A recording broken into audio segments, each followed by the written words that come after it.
साथियों नमस्कार, मैं आपका साथी डॉक्टर एंथनी राजू एडवोकेट। और आज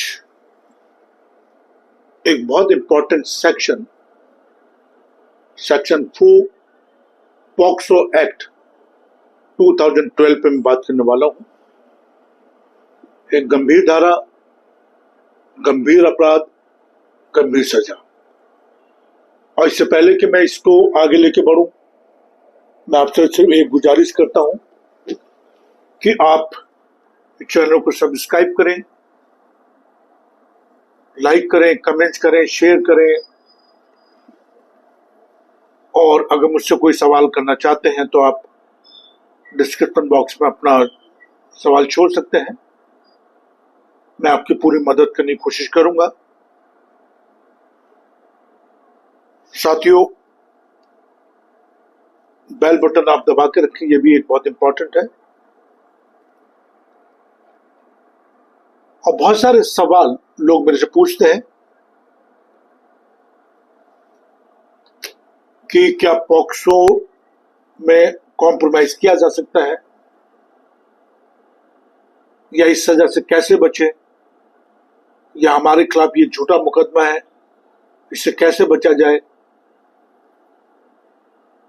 या एक पैसा वसूली के लिए ये मुकदमा मुझ पर लादा गया है, या कोई आपसी रंजिश के कारण। मतलब बहुत सारे क्वेश्चन ऐसे होते हैं।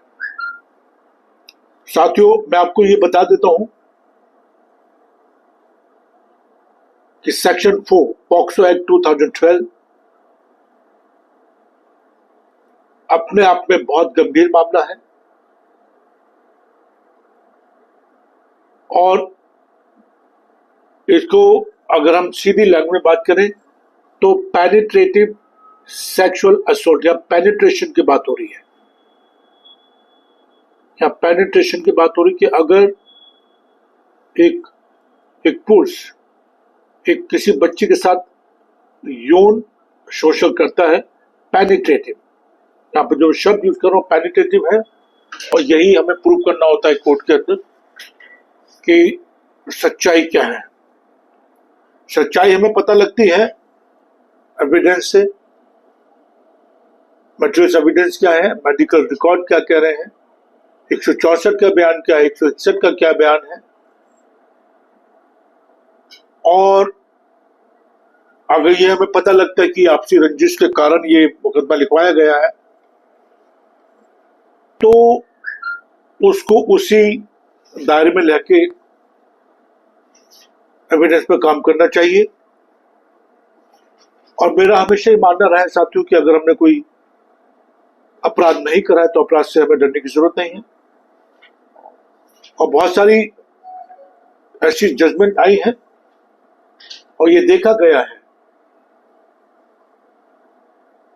एक्चुअल में जो ये एक्ट बना था ये बच्चों को यौन शोषण से बचाने के लिए बनाया गया था। सेक्सुअल असॉल्ट, जो पेनिट्रेटिव सेक्सुअल असॉल्ट है या एग्रीवेटेड सेक्सुअल असॉल्ट, उससे बचाने के लिए बनाया गया था। लेकिन जैसे जैसे वक्त गुजरता गया इसका मिसयूज शुरू हुआ। अब सवाल वही उठता है कि अगर आपको लगता है कि आप इस मुकदमे में झूठे फंसा दिए गए हैं, तो मैं हमेशा एडवाइस देता हूं लोगों को कि आपको एक अच्छे अधिवक्ता से बात करनी चाहिए, एक अच्छे एडवोकेट से बात करनी चाहिए, अपनी पूरी बात उसके साथ साझा करनी चाहिए। और एक अच्छा अधिवक्ता आपके एविडेंस पे काम करेगा, क्योंकि हम लोग जो है पहले एविडेंस पे काम करते हैं कि एविडेंस क्या है, वो एडमिसिबल है या नहीं है, कौन कौन लोग इसमें विटनेस हैं, मेडिकल रिकॉर्ड क्या कह रहे हैं, और जो इन्वेस्टिगेशन का पूरा एक प्रोसेस है उसको फॉलो किया गया है या नहीं किया गया है। जो एक प्रोसीजरल तरीका है इसको इन्वेस्टिगेशन करने का, उसको फॉलो किया गया है या नहीं करा गया है, या 164 का बयान कितने समय बाद लिखवाया गया है, या एफआईआर लिखवाने में कोई देरी की गई है। ये बहुत सारी चीजें मैटर करती हैं। तो मैं बस आपसे यही गुजारिश करूंगा कि अच्छे अधिवक्ता से बातचीत करें, अपनी बात को साझा करें, एविडेंस पे काम करें, और अगर आपने कोई अपराध नहीं करा है तो मैं बहुत जिम्मेदारी के साथ कह रहा हूं, आपको न्याय मिलेगा, जरूर मिलेगा। मैं हमेशा आपकी मदद के लिए तैयार हूं और गुजारिश करता हूं आप लोगों से कि अपने बच्चों को शिक्षित करें, अच्छे कामों में लगाइए, उनके एक्टिविटी पर ध्यान रखें।